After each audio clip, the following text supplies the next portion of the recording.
ദൈവം നമ്മ മഹത്വപ്പെടുമാറാകട്ടെ.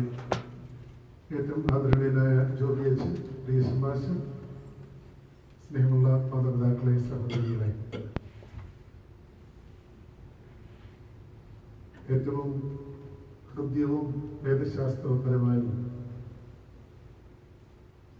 മനോഹാരിത ഉറ്റുനിൽക്കുന്നതുമായ ഒരു ടെക്സ്റ്റാണ് നാം വായിച്ചു കേട്ടത്. ശുദ്ധ ലൂക്കോസിന്റെ സുവിശേഷം, saint Luke chapter 30 verses 24 verses 30 onwards. യേശുദമ്പുരാൻ ഉദ്ധിതനായ അന്ന് തന്നെ രണ്ട് ശിഷ്യന്മാർ യെരൂശലേമിൽ നിന്ന് പിൻവാങ്ങി എമ്മൗസിലേക്ക് പോവുകയാണ്. യേശുദമ്പുരാന്റെ കുരിശ് മരണത്തെപ്പറ്റിയും തുടർന്നുള്ള കാര്യങ്ങളെപ്പറ്റിയും ചർച്ച ചെയ്തുകൊണ്ട് വിഷാദിച്ചുകൊണ്ട് അവർ പോകുമ്പോൾ ഒരാൾ കൂടെ നടക്കുന്നു. ആരാണെന്ന് അവർ തിരിച്ചറിയുന്നില്ല. നിങ്ങൾ ചർച്ച ചെയ്ത കാര്യം എന്തെന്ന് ചോദിച്ചപ്പോൾ യെരൂശലേമിൽ നടന്ന കാര്യം നീ അറിയുന്നില്ലയോ എന്ന് അവർ യേശുദമ്പുരാനോട് ചോദിക്കുകയാണ്. യേശുദമ്പുരാൻ അവരുടെ മുൻപിൽ മെശിഹ കുരിശിൽ തറയ്ക്കപ്പെടുക മാത്രമല്ല, മഹത്വത്തിലേക്ക് പ്രവേശിക്കേണ്ടതാണ് എന്ന് ഓർമ്മപ്പെടുത്തുന്നു. പ്രവാചകന്മാരുടെ ഗ്രന്ഥങ്ങൾ വ്യാഖ്യാനിച്ചുകൊണ്ട് ഉത്ഥാനത്തിന്റെ മഹത്വം അവർക്ക് വെളിവാക്കുന്നു. സന്ധ്യയായ സമയം ഒരു ഗ്രാമത്തിലേക്ക് പോകുവാൻ ഭാവിച്ച സമയം യേശുദമ്പുരാൻ മുന്നോട്ട് നിന്നു.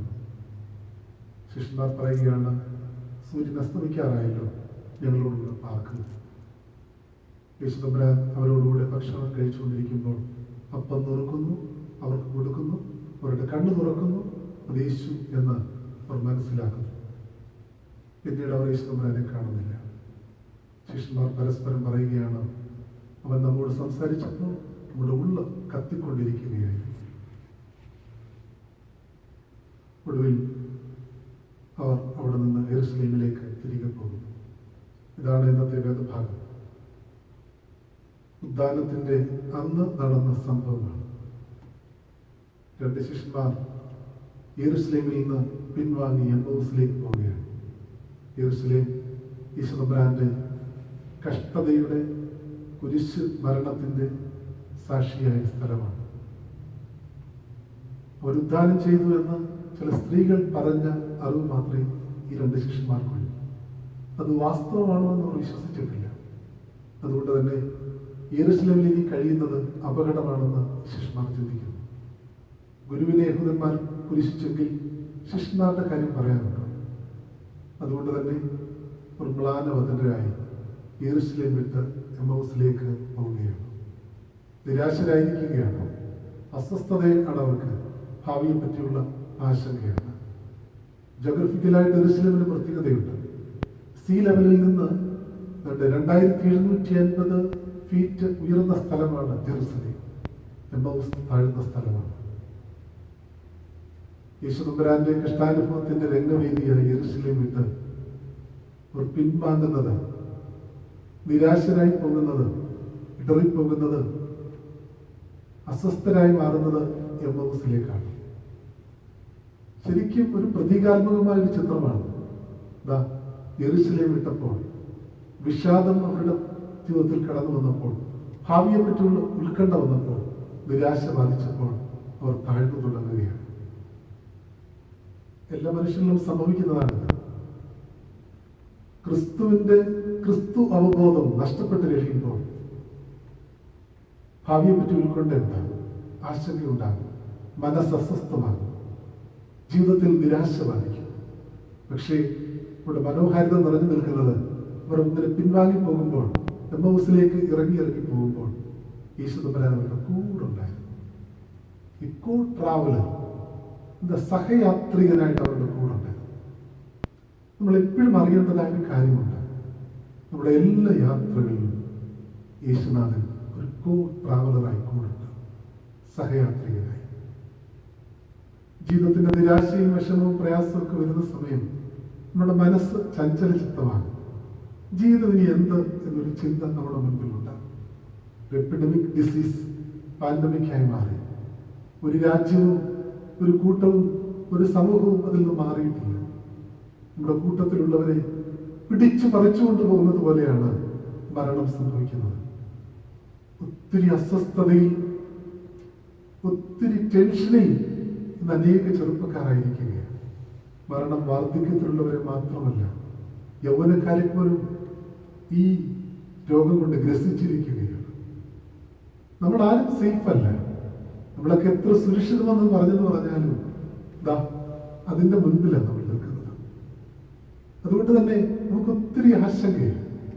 ഇവിടെ നിൽക്കുന്ന ഞാനും ഒത്തിരി ആശങ്കയിൽ നിൽക്കുകയാണ്. ഒരു 3 ആഴ്ച മുൻപ് 4 ആഴ്ച മുൻപ് നാട്ടിൽ പോകേണ്ട ഞാൻ ഇവിടെ നിൽക്കുകയാണ്.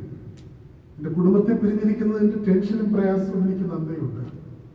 നിങ്ങൾക്കും അതുപോലെ പല ടെൻഷനും പ്രയാസങ്ങളൊക്കെ ഉണ്ട്.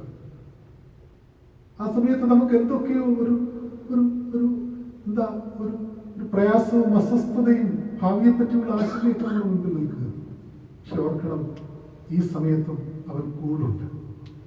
അവർ കണ്ടില്ല, പക്ഷെ അവൻ കൂടുണ്ട്. നിങ്ങളുടെ ജീവിതത്തിന്റെ എല്ലാ മേഖലകളിലും, എല്ലാ ഇടങ്ങളിലും ദൈവം കൂടുണ്ട്. ദൈവം കാണാത്ത, ദൈവം ശ്രദ്ധിക്കാത്ത ഒരിടങ്ങളുമില്ല എന്ന് നമ്മൾ തിരിച്ചറിയണം. വചനം അത് ശക്തമായിട്ട് നമ്മെ ഓർമ്മിപ്പിക്കുന്നുണ്ട്. കൂരിരുൾ താഴ്വരയിൽ കൂടി നടന്നാലും ഞാനൊരു അനർത്ഥവും ഭയപ്പെടുകയില്ല, നീ എന്നോട് കൂടി ഇരിക്കുന്നുവല്ലോ. ദൈവം നമ്മുടെ കൂടുണ്ട്. അതാണ് നമ്മുടെ ഏറ്റവും വലിയ ബലം. പക്ഷേ നിങ്ങൾ വായിച്ചിട്ടുള്ള പുസ്തകമായിരിക്കും ഡോക്ടർ ജോർജ് ശാമുവലിന്റെ ഈ മനോഹരമായ പ്രതിസന്ധിയിൽ തളരാതെ എന്നാ തോന്നുന്നു ആ ടെക്സ്റ്റിന്റെ പേര്. തന്റെ 2 മക്കൾ റോണി, ജോണി സിസ്റ്റിക് ഫൈബ്രോസിസ് എന്ന അസുഖം ബാധിച്ചവര്. പെട്ടെന്ന് ഷിവറിങ്ങാണ്, തലചുറ്റി താഴെ വീഴും, എന്തെങ്കിലുമൊക്കെ വിളിച്ചു പറയും. ശ്വാസമെടുപ്പ് ചിലപ്പോൾ കുറഞ്ഞു തുടങ്ങും. അതുകൊണ്ട് ഈ കുഞ്ഞുങ്ങളെ ശുശ്രൂഷിക്കാൻ ഈ മനുഷ്യൻ ന്യൂക്ലിയർ സയന്റിസ്റ്റ് ആയിരുന്നു, ജോലി രാജിവെച്ചു. അദ്ദേഹവും സഹധർമ്മിണിയും മകൾ ആനിയും കൂടായിരുന്നു ഈ കുഞ്ഞുങ്ങളെ ശുശ്രൂഷിച്ചത്. താമസിയാതെ മകളുടെ വിവാഹം കഴിഞ്ഞു. അപ്രതീക്ഷിതമായി സഹധർമ്മിണി മരണമടഞ്ഞു. 2 കുഞ്ഞുങ്ങൾ മാരക രോഗം ബാധിച്ചു. ഡോക്ടർ ജോർജ് ശാമുവൽ അവരുടെ മുൻപിലാണ്. അതിനു മുൻപ് അദ്ദേഹം സുവിശേഷ പ്രഘോഷണത്തിനൊക്കെ പോകും. പക്ഷെ ഇപ്പോഴീ കുഞ്ഞുങ്ങളെ വിട്ടപ്പെടപ്പാന് ആരെ ഏൽപ്പിക്കാന്? ഏത് ജോലിക്കാരെ ഏൽപ്പിച്ചാലും അത് ശരിയാകില്ല. അതുപോലെ ശ്രദ്ധ വേണം. അതുകൊണ്ട് അദ്ദേഹത്തിന്റെ മനസ്സിന് ഒത്തിരി പ്രയാസമായി. ഒന്നും മനസ്സിന് പങ്കുവെക്കാൻ പോലും കൂടെ ആരുമില്ല. ഈ 2 മാരക രോഗം ബാധിച്ച കുഞ്ഞുങ്ങൾ മാത്രം. ഇരിക്കുന്ന സമയത്ത് അദ്ദേഹത്തിന്റെ മകൻ ജോണി പതുക്കെ നടന്ന് അപ്പയെടുക്കാൻ വന്നു. പറഞ്ഞു, അപ്പൊ വിഷമിക്കുന്നതിന്റെ കാര്യം എനിക്ക് മനസ്സിലായി. എനിക്കിപ്പൊ ഞങ്ങളെ വിട്ട് ചുരത്തും പോകാൻ പറ്റില്ല, അല്ലേ? പ്രസംഗിക്കാനും മറ്റ് ഇടങ്ങളിലും ഒന്നും പോകാൻ പറ്റുന്നില്ല. അതല്ലേ അപ്പയുടെ വിഷമം. അപ്പൊ വിഷമിക്കണ്ട. അമ്മയും ആനിയൊക്കെ കുറച്ച് കാര്യങ്ങളൊക്കെ ഞങ്ങളെ പഠിപ്പിച്ചിട്ടുണ്ട്. എൻ്റെ ശരീരം തളർന്നാൽ റോണി അപ്പുറത്തെ ആന്റി ഒന്ന് വിളിക്കും. അവർ ദാഹിച്ചാൽ 1 ഗ്ലാസ് വെള്ളമൊക്കെ കൊണ്ടു കൊടുക്കാൻ എനിക്കറിയാം. കുറച്ച് കാര്യങ്ങളൊക്കെ ചെയ്യാൻ ഞങ്ങളെ മമ്മയും ആനിയൊക്കെ പഠിപ്പിച്ചിട്ടുണ്ടപ്പാ. അത് കഴിഞ്ഞിട്ട് ഈ കുഞ്ഞ് വിമർശിച്ചായിട്ട് കയ്യിൽ പിടിച്ചുകൊണ്ട് പറഞ്ഞു, അപ്പാ, I place my feeble hands in God's able hand. അപ്പൊ എൻ്റെ ബലഹീനമായ കരം സർവശക്തനായ ദൈവത്തിന്റെ കരങ്ങളിൽ ഏൽപ്പിക്കുന്നു. ഡോക്ടർ ജോർജ് ശാമുവൽ പറയുക, ഒത്തിരി പ്രസംഗിച്ചിട്ടുള്ള ആളാണ് ഞാൻ, ആണവശാസ്ത്രജ്ഞനാണ്. പക്ഷെ എൻ്റെ മകനുണ്ടായ ദൈവബോധത്തിന്റെ ഒരു അംശം എനിക്കില്ലാണ്ടായിപ്പോഴല്ലോ. പ്രിയമുള്ളവരെ, ആ കരങ്ങൾ നമ്മുടെ കൂടുണ്ട്. ഏത് പ്രതികൂലതകളിലും നമ്മളെ താങ്ങുവാൻ കരുത്തുള്ള കരങ്ങൾ നമ്മുടെ കൂടുണ്ട്. ഇത് നാം തിരിച്ചറിയണം. 2, ഇവിടെ നാം ചിന്തിക്കുന്ന ഒരു കാര്യം, ഇവര് ഈ യെരുശലേമിൽ നടന്ന സംഭവത്തെ പറ്റി അല്ലെങ്കിൽ സ്ക്രിപ്ചറിനെ പറ്റി വാദിക്കുകയും തർക്കിക്കുകയും ചെയ്തുകൊണ്ടാണ് പോകുന്നത്. ഇപ്പോൾ യേശു തമ്പുരാൻ കൂടുണ്ട്, അവർ കണ്ടില്ല. ഇവിടെ കണ്ണടച്ചെന്നാണ് പറയുന്നത്. ഞാൻ ചിന്തിക്കുന്നു, എവിടെ തർക്കമുണ്ടോ, ഇവിടെ കലഹമുണ്ടോ, അവിടെ ദൈവത്തെ കാണാൻ പറ്റില്ല. അത് സ്ക്രിപ്ചറിനെ പറ്റിയുള്ള തർക്കമായിരുന്നാലും ദേവാലയത്തിൽ വെച്ചുള്ള തർക്കമായാലും അവിടെ ദൈവം കാണില്ല. ശരിക്കും ചിന്തിക്കണം നമ്മൾ നമ്മുടെ ഭവനങ്ങളെ പറ്റി, നമ്മുടെ ആത്മീയ കൂട്ടങ്ങളെ പറ്റി, നമ്മുടെ ദേവാലയങ്ങളെ പറ്റി, നമ്മുടെ സഭാ ശുശ്രൂഷയെ പറ്റി. തർക്കമുള്ളിടങ്ങളിൽ ദൈവം കാണില്ല. ചില സമയത്ത് നമ്മുടെ കുഞ്ഞുങ്ങൾ, പങ്കാളികൾ നമ്മൾ തമ്മിലുള്ള ഒടുങ്ങാത്ത കലഹം കണ്ട് പറഞ്ഞിട്ടില്ലേ, ഇതൊരു നരകം പിടിച്ച വീടാണ്. സ്വന്തം സഹോദരനെ സ്നേഹിക്കാതെ സ്വാർത്ഥതയിൽ ഊന്നി പകയും വിദ്വേഷവുമായിട്ട് നടക്കുമ്പോൾ എവിടെ നമ്മുടെ വീടുകളിൽ ദൈവമുള്ളത്? കുഞ്ഞു കുഞ്ഞു പ്രശ്നങ്ങൾ പർവ്വതീകരിച്ച് നമ്മുടെ പിടിവാശിയിൽ മുന്നോട്ട് നീങ്ങുമ്പോൾ നമ്മുടെ ഭവനങ്ങളിൽ എങ്ങനെ ദൈവമുള്ളത്? നമ്മുടെ ദേവാലയങ്ങളിലോ എന്റെ കാര്യം മാത്രം നടക്കണം, ഞാൻ പറഞ്ഞത് മാത്രം ഇവിടെ നിലനിൽക്കണമെന്ന് ചിന്തിച്ച് വാശിയും വൈരാഗ്യവും ഒക്കെ ആകുമ്പോൾ പള്ളികളിലെവിടെ ദൈവമുള്ളത്? ദൈവമുണ്ട്, ഒമ്നിപ്രസന്റ്. പക്ഷെ നിനക്ക് അനുഭവിച്ചറിയാൻ കഴിയില്ല. നിന്റെ തർക്കങ്ങളിൽ, നിന്റെ പരസ്പരമുള്ള പരിഭവങ്ങളിൽ, പിണക്കങ്ങളിൽ, വിദ്വേഷങ്ങളിൽ. യഹൂദന്മാരുടെ ഇടയിൽ വളരെ പോപ്പുലർ ആയിട്ടുള്ള ഒരു കഥയുണ്ട്. ദേവാലയം ഇവിടെ പണിയണമെന്നുള്ളതാണ്. യഹൂദന്മാരെല്ലാം ഒരുമിച്ച് കൂടിയിരിക്കുകയാണ്. ഇവിടെ മുൻപിലുള്ള ചർച്ച ദേവാലയം ഇവിടെ പണിയണം. ഒരു റാബി പറഞ്ഞു അത് മോശയ്ക്ക് മിസ്റ്റിക്കൽ എക്സ്പീരിയൻസ് ഉണ്ടായ സ്ഥലത്ത് പണിയണം. മറ്റൊരാൾ പറഞ്ഞല്ല, യാക്കോബിന്റെ കിണറിന്റെ സ്ഥാനത്ത് പണിയണം. മറ്റൊരാൾ പറഞ്ഞല്ല, അബ്രഹാം ഇസ്ഹാക്കിന് യാഗം നടത്തിയ സ്ഥലത്ത് പണിയണം. ഇങ്ങനെ തർക്കം മുറുകിയ സമയത്ത് വൃദ്ധനായ ഒരു റാബി എഴുന്നേറ്റ് എന്ന് പറഞ്ഞു, എനിക്കുണ്ടായാലും അതിപ്പോൾ ഞാൻ പറഞ്ഞോട്ടെ. ഒരു വീട്ടിൽ 2 മക്കളുണ്ടായിരുന്നു. ജ്യേഷ്ഠൻ കുടുംബസ്ഥനായിരുന്നു, അനുജൻ അവിവാഹിതൻ. 2 പേർക്കും ഗോതമ്പ് വയൽ ആവോളമുണ്ട്. ഗോതമ്പ് വിളഞ്ഞു, കൊയ്തെടുത്തു, കളപ്പുരയിലാക്കി.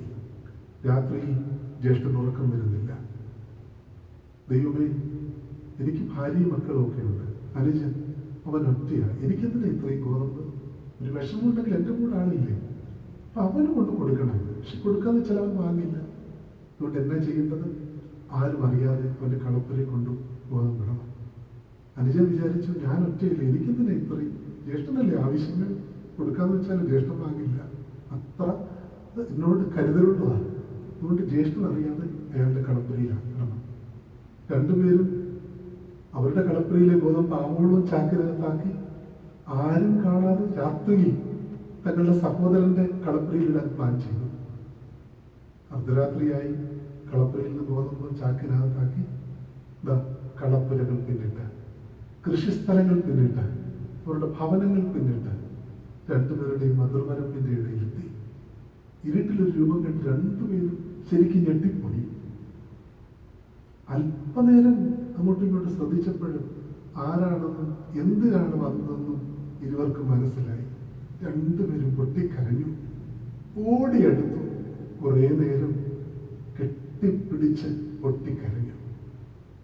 കുറച്ചു കഴിഞ്ഞപ്പോഴത്തേക്ക് അനുജനും ജ്യേഷ്ഠനും ഒന്നുകൂടെ നോക്കി.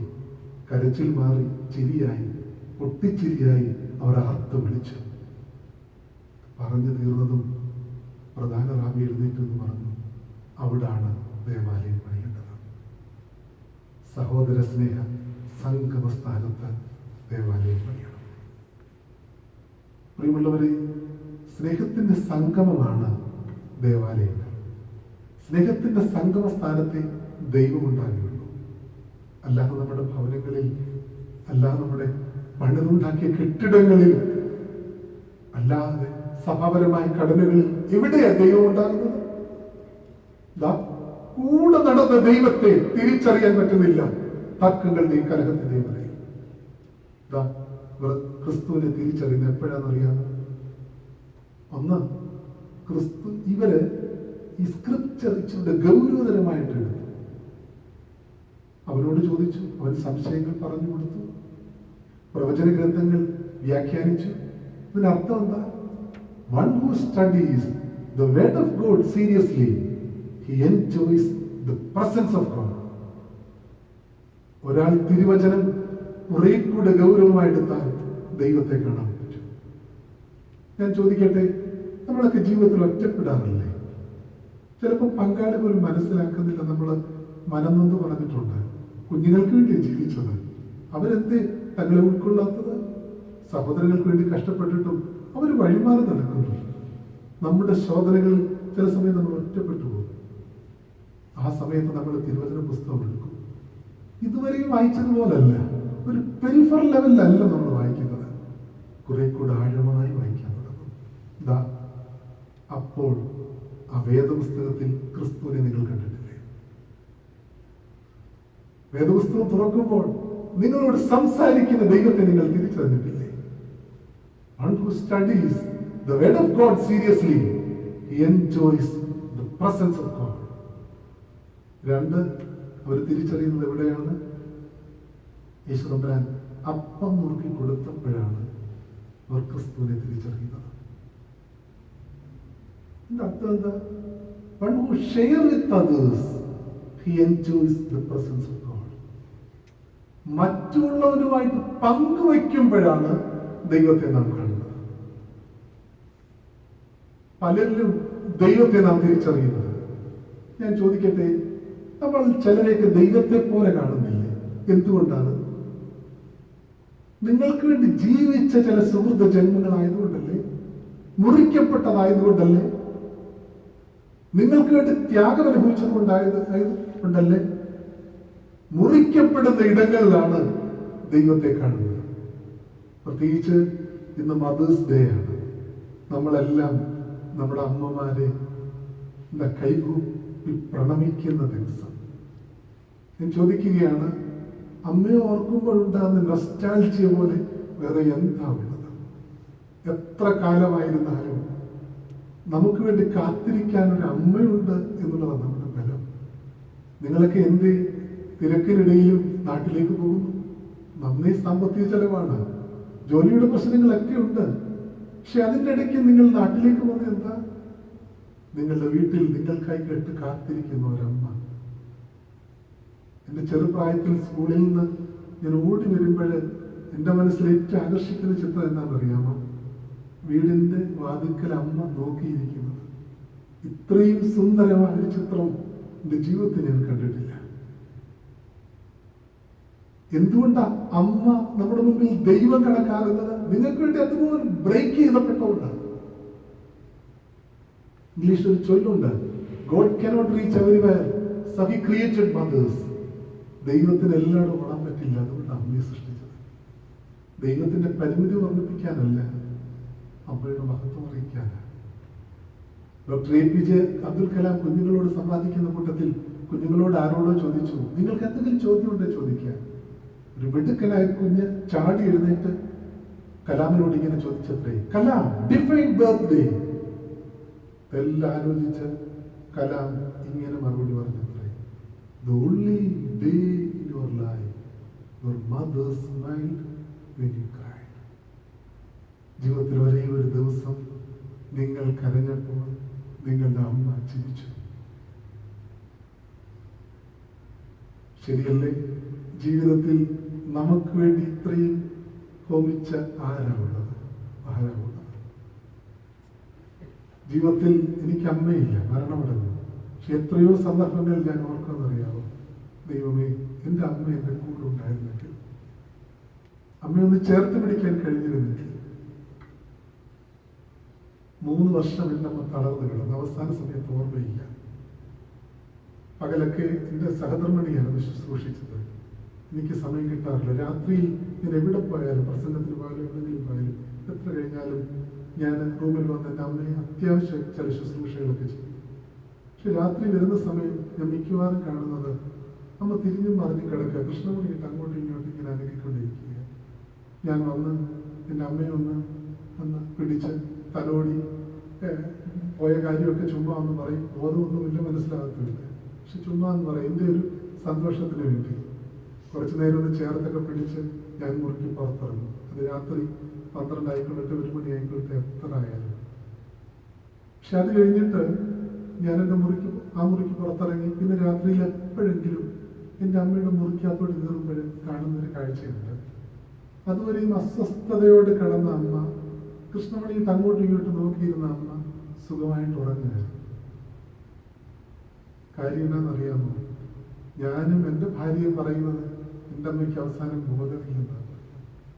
പക്ഷെ ബോധമില്ലെന്ന് പറഞ്ഞ എൻ്റെ അമ്മ രാത്രിയുടെ സമയത്ത്, ഈശ്വര ദൈവമേ, എൻ്റെ കുഞ്ഞ് ഇതുവരെയും വന്നില്ലല്ലോ, ഇന്ന് കാത്തുകെട്ടി കിടന്നതല്ലേ, തിരിഞ്ഞും മറിഞ്ഞും കിടന്നതും കൃഷ്ണമണിയിട്ട് അങ്ങോട്ടും ഇങ്ങോട്ടും തനക്കിയതും. അതുകൊണ്ടാണ് ഞാൻ വന്നു ഒന്ന് തലോടി കഴിഞ്ഞപ്പോൾ എന്താ അമ്മ ഉറങ്ങി, എൻ്റെ കുഞ്ഞെത്തി. എൻ്റെ അനുഭവം മാത്രമല്ലല്ലോ, നിങ്ങളുടെ അനുഭവം ഇതുപോലല്ലേ? കാത്തിരിക്കാൻ ഒരു അമ്മയുള്ളതാണ് ഒരു ഫലം. എൻ്റെ അമ്മ സുഖമില്ലാതിരുന്ന സമയം എൻ്റെ സിസ്റ്റർ ഫ്രീക്വൻ്റായിട്ട് വീട്ടിൽ വന്ന് അമ്മയുടെ കാര്യങ്ങളെല്ലാം നോക്കുമായിരുന്നു. പക്ഷെ അമ്മ മരിച്ചു കഴിഞ്ഞിട്ട് കുറച്ച് കഴിഞ്ഞിട്ട് അവൾ അധികം വരുന്നില്ല. എനിക്കത് നന്നേ വിഷമമായി. ഞാൻ ചോദിച്ചു, എന്തേ നീ ഇപ്പം വരാതെ ഇരിക്കുന്നത്? സഹോദരന്റെ സ്നേഹം കുറഞ്ഞു പോയെന്ന് വല്ലതും തോന്നുന്നുണ്ടാവില്ല. അങ്ങനെ ഒരിക്കലും തോന്നരുത്. ശാസിക്കാനും തിരുത്താനും എന്നും നിനക്ക് അധികാരമുണ്ട് എന്ന് പറഞ്ഞു. അവൾ എന്നൊക്കെ പറഞ്ഞു, അച്ഛൻ എൻ്റെ കാര്യം ശ്രദ്ധിക്കുന്നില്ലെന്നോ എന്നെ സ്നേഹിക്കുന്നില്ലെന്നോ ഒന്നും ഞാൻ ഒരിക്കലും ചിന്തിക്കുന്നില്ല. പക്ഷെ തിരിച്ച് ഞാൻ അച്ഛനോടൊരു കാര്യം ചോദിച്ചോട്ടെ, അച്ഛൻ എന്തെല്ലാം തിരക്കാ, എവിടെല്ലാം കൂടി നടക്കുക? എൻ്റെ അമ്മ കാത്തിരിക്കുന്നത് പോലെ അച്ഛനെ കാത്തിരിക്കാൻ പറ്റുമോ? എൻ്റെ കണ്ണ് നിറഞ്ഞു പോയത്. ഇടയ്ക്കിടയ്ക്ക് വയ്യാതിരുന്ന സമയത്തും എൻ്റെ അമ്മ എന്നോട് ചോദിക്കും, കുഞ്ഞെ അവളൊന്ന് വരുമോ, അവളൊന്ന് വരുമോ? അതാണ് ഒരമ്മ. എത്ര പ്രണമിച്ചാലും എത്ര നമിച്ചാലും തീരില്ല കടപ്പാട്. എവിടെങ്കിലും നമ്മുടെ അമ്മമാരോട് വാക്കുകൊണ്ടോ സമീപനം കൊണ്ടോ വേദനിപ്പിച്ചിട്ടുണ്ടെങ്കിൽ കാല് പിടിച്ച് മാറ്റി ചോദിക്കണം. ഇല്ലെങ്കിൽ കാലം പൊറുക്കില്ല.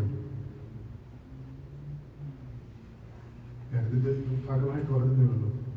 നുറുക്കപ്പെട്ടപ്പോഴാണ് ദൈവത്തെ കണ്ടത്. എന്റെ അമ്മയിൽ ദൈവത്തെ ഞാൻ കണ്ടു. നിങ്ങളുടെ അമ്മയിൽ, സഹോദരനിൽ, അപ്പനിൽ, നിങ്ങളുടെ സ്നേഹിതരിൽ ദൈവത്തെ കണ്ടപ്പോൾ അവരുടെ ഭൗതിക പ്രതാപമോ അധികാരമോ സൗന്ദര്യമോ കണ്ടിട്ടല്ലല്ലോ, മുറിക്കപ്പെട്ടപ്പോഴാണ്, ബ്രേക്ക് ചെയ്തപ്പെട്ടപ്പോഴാണ്. അവിടെ നമ്മൾ ദൈവത്തെ കാണുന്നത്. അവിടെ ദൈവത്തെ കാണുന്നത് എനിക്ക് വേണ്ടി ഭവിച്ച് എനിക്ക് വേണ്ടി മുറിക്കപ്പെട്ട അനുഭവം. അവസാനം ഈ ഭാഗം 2 കാര്യങ്ങൾ വേഗത്തിൽ ഞാൻ പറയട്ടെ. അവസാനം സന്ധ്യയായ സമയം യേശുദമ്പുരാൻ മുന്നോട്ട് പോകാൻ നേരത്ത് അവർ പറയുക, അല്ല, ഞങ്ങളുടെ കൂടെ പാർക്കണം. എപ്പോഴും ഓർക്കണം, പ്രഭാതത്തിന്റെ പ്രതീക്ഷകളിലും മധ്യാഹ്നത്തിന്റെ നേട്ടങ്ങളിലും മാത്രമല്ല, അസ്തമനത്തിന്റെ അനുഭവങ്ങളിലും ദൈവത്തെ നമുക്ക് വേണം. എപ്പോഴും ഓർക്കണം, ഉള്ളതെല്ലാം അസ്തമിക്കുന്ന ഒരു സമയമുണ്ട്. എല്ലാം നഷ്ടപ്പെടുന്ന ഒരു നിമിഷമുണ്ട്. ഇതൊരു പക്ഷേ എസ്കറ്റോളജിക്കൽ ഡയമെൻഷൻ അതിനുണ്ടെങ്കിലും പിടിച്ചതെല്ലാം ഒരു നാൾ കൈവിട്ടു പോകും. ആ സമയത്ത് ദൈവത്തെ കൂടെ ഇരുത്താൻ കഴിയുമോ എന്നുള്ളത് ഒന്ന് ആത്മഗതമായിട്ട് ചിന്തിക്കണം. ഏറ്റവും മനോഹരമായിട്ടുള്ളൊരു കാര്യമുണ്ട്. അവസാനം യേശുദമ്പുരാൻ അപ്പം നുറുക്കുന്നു. നുറുക്കി കഴിഞ്ഞപ്പോഴത്തേക്ക് ക്രിസ്തുവിനെ കണ്ടില്ല. അവർക്ക് കൊടുത്തു കഴിഞ്ഞപ്പോഴത്തേക്ക് എന്താണെന്ന് പറയുക, ഏറ്റവും ആഴമായ വേദശാസ്ത്ര പാഠമാണ്.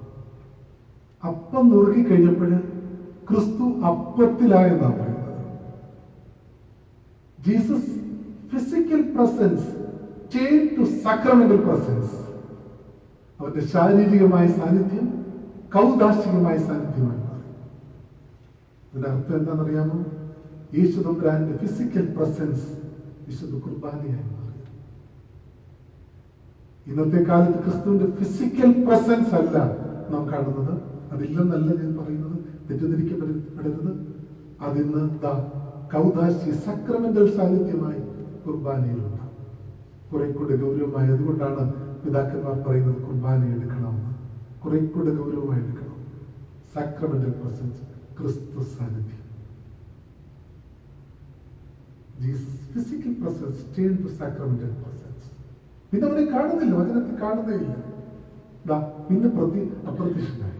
അവർ പറയുക, അവനപ്പം നുറുക്കി തന്നപ്പോഴേ വചനം വ്യാഖ്യാനിച്ചപ്പോൾ നമ്മുടെ ഉള്ളു കത്തി, ഉള്ളിലേക്ക് കയറിയവൻ സക്രമെന്റൽ പ്രസൻസ് ആയി മാറി. അവസാനം ഇതിന്റെ ക്ലൈമാക്സ് എത്ര സുന്ദരമാണ്. അവർ തിരിച്ച് ജെറുസലേമിലേക്ക് അവർ ജെറുസലേമിലേക്ക് തിരികെ പോയി. ജെറുസലേമിനെ ഭയപ്പെട്ട് ഓടി ഒളിച്ച് ഇടറിപ്പോയ താണുപോയ 2 ശിഷ്യന്മാർ തിരിച്ച് ജെറുസലേമിലേക്ക് വരുന്നു. അതാണ് ഈ വേദഭാഗത്തിന്റെ മനോഹാരിത. ഇവിടെ 2 ശിഷ്യന്മാരെ പറ്റിയാണ് പറയുന്നത്. ഒരാളുടെ പേര് പറയുന്നത് ക്ലയോപ്പ, മറ്റേ ആൾക്ക് പേരില്ല. എനിക്ക് തോന്നുന്നു ലൂക്കോസ് എവങ്കേലിസ്റ്റ് മനഃപൂർവ്വം പേര് പറയാതിരുന്നതാണ്. കാര്യം എന്താണെന്നറിയാമോ? അത് നമ്മൾ ഓരോരുത്തരുമാണ്. ഇതൊക്കെ നമ്മൾ സംഭവിച്ചിട്ടില്ലേ? വിഷമങ്ങളും പ്രയാസങ്ങളൊക്കെ വരുമ്പോൾ ഇടറിക്കുക, താണുപോകുക, ശവമെറ്റുകളെയുന്നില്ല, നെഞ്ചോട് ചേർക്കുന്നു. കലഹത്തിന്റെ ഇടയിൽ ദൈവമില്ലാത്ത എത്ര അനുഭവം ഉണ്ടായിട്ടുള്ളത്. പക്ഷെ ഒറ്റപ്പെട്ട നിമിഷം കുറെ കൂടെ ഗൗരവമായി സ്ക്രിപ്ചർ പഠിച്ചപ്പോൾ ക്രിസ്തുവിനെ നമ്മൾ കണ്ടു. മുറിക്കപ്പെട്ട ഇടങ്ങളിൽ ക്രിസ്തുവിനെ നമ്മൾ കണ്ടു. നാം മുറിക്കപ്പെടുമ്പോൾ നമ്മളിൽ മറ്റുള്ളവർ ക്രിസ്തുവിനെ കാണും.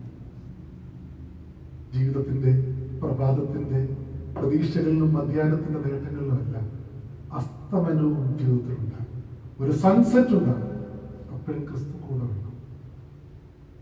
കൗതാശികമായ സാന്നിധ്യമായി ക്രിസ്തുവിനെ ആരാധനയിൽ നാം കാണുമ്പോൾ ആ ക്രിസ്തുവിനെ ഉൾക്കൊള്ളുവാൻ നമുക്ക് കഴിയണം. നമുക്ക് തിരിച്ചു പോകാം.